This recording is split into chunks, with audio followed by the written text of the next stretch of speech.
So there is the fluid and dynamics in edema management.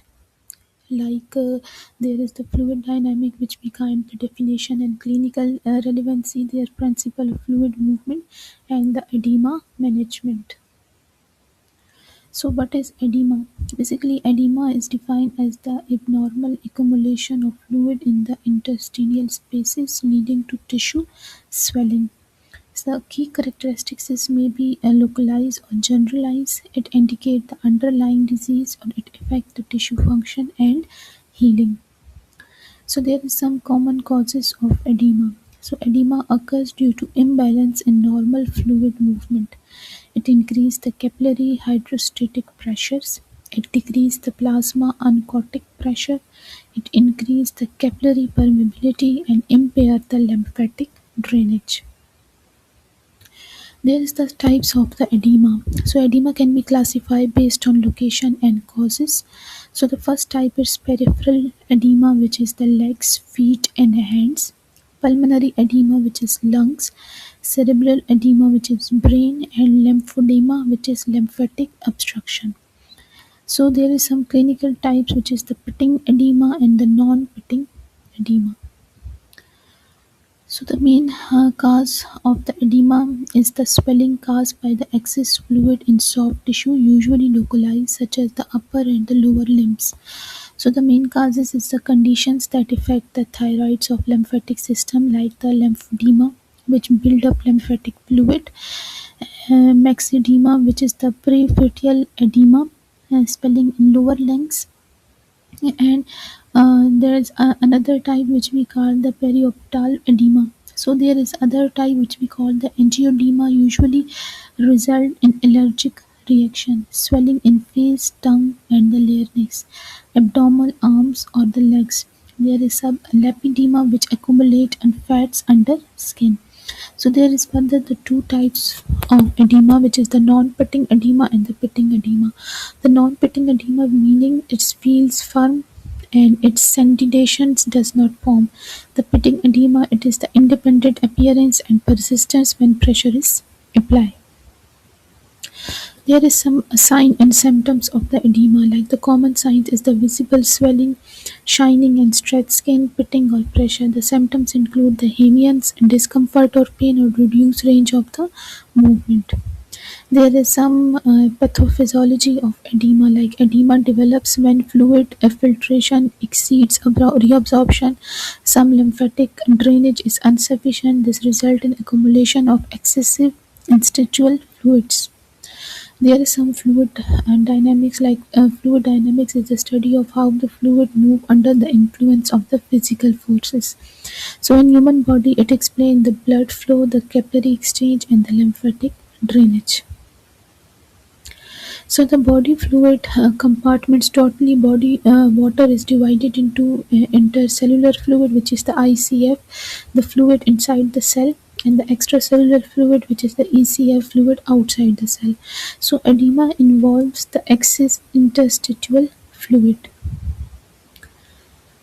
The basic concept of the fluid flow is basically fluid movement depend on the pressure difference, the resistance to flow and the fluid properties. So fluid move from high pressure to low pressure. There is some fluid dynamics in the edema. So understanding these principles guides effective edema management. For example, edema results from altered fluid dynamics. For example, the key characteristic is hydrostatic pressure, oncotic pressure, capillary permeability, and the lymphatic drainage. The first we define what is the hydrostatic pressure. So hydrostatic pressure is the force exerted by fluid against the blood vessel's wall. So the role of the edema is the pushes fluid out of the capillaries. It increases the pressure and increases the filtration, the common cause of peripheral edema. There is oncotic, which we call the osmotic pressure. So osmotic pressure is the force that draw water across a semi-permeable membrane due to solute concentration differences. Oncotic pressure is the osmotic pressure, mainly albumin. So the function is it pull the fluid back into the capillaries and it prevent the excessive fluid loss. So it reduce the oncotic pressure edema. So this picture shows the inflammation in the edema. There is some capillary permeability, like the capillaries are selective permeable. It increases the permeabilities which occur in during the inflammation, trauma, burns, and infection. It allows the fluid and protein to leak into tissue, causing the edema. Okay, this is the role of the lymphatic system. So the lymphatic system maintain the fluid balance. For example, the function include the drain excess interstitial fluids, remove the protein from the tissue, and prevent the fluid accumulation. So the lymphatic failure result in the lymphedema. There is some biomechanical effect of the edema. For example, the edema causes the increased tissue pressure, reduced oxygen diffusion, delay the wound healing, and reduced mobility and the function. So there is the assessment before the management.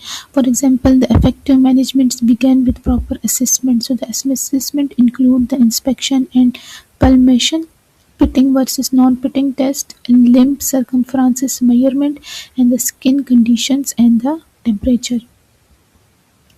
There is some principle of edema management, like managements depend on understanding the fluid dynamics. The edema managements focus on reduce excess interstitial fluids, improve the venous and lymphatic drainage, restore the tissue mobility and the function, and prevent the complications such as fibrosis and the infection. There are some compression theories, like compression mean increase the interstitial pressure, reduce the capillary filtration, and enhance the venous and lymphatic flow. There is some manual and exercise based management, like manual lymphatic drainage, active and passive exercise, some limb elevations, some muscles activity act as a fluid pumps. There is some pharmacological and medical managements, like diuretics, which is the systemic edema, albumin therapy, which is the hypoproteinemia, treatments of underlying pathology, and limited role in lymphedema. So, as a conclusion, edema is caused by altered fluid dynamics. It understanding pressure, permeability, and lymphatic flow is essential. It have been effective management restores normal fluid balance. So, the hydrostatic pressures, oncotic pressure, and permeability, and the lymphatic flows are key. Understanding the fluid dynamics enable the effective evidence-based edema management.